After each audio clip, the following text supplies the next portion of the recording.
আলী রাদিয়াল্লাহু আনহু হতে বর্ণিত, তিনি বলেন রাসূলুল্লাহ সাল্লাল্লাহু আলাইহি সাল্লাম বলছেন, ইন্না ফিল জান্নাতি লা গুরাফা, নিশ্চয়ই জান্নাতের মধ্যে এমন কিছু ঘর রয়েছে, ইউরা যুহুরুহা মিন বুতুনিহা, যার ভিতর থেকে বাহির দেখা যায়, ও বুতুনুহা মিন যুহুরিহা, আর যার বাহির থেকে ভিতর দেখা যায়। ফাকামা ইলাইহি আরাবিয়ুন, তখন একটি গ্রাম্য লোক দাঁড়িয়ে গেল।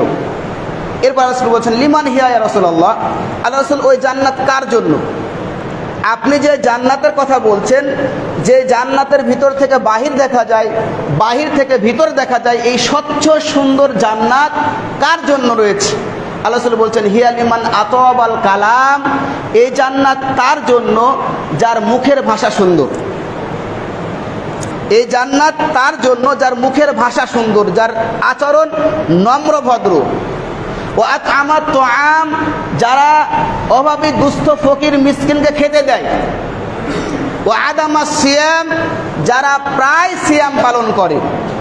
ও সাল্লা লিল্লাহি বিল লাইলি ওয়ান নাসু নিয়াম, মানুষ যখন ঘুমিয়ে থাকে তখন সে রাত জেগে জেগে সালাত আদায় করে। এই চারটা বৈশিষ্ট্য যার মধ্যে পাওয়া যাবে, ওই জান্নাত তার জন্য রয়েছে।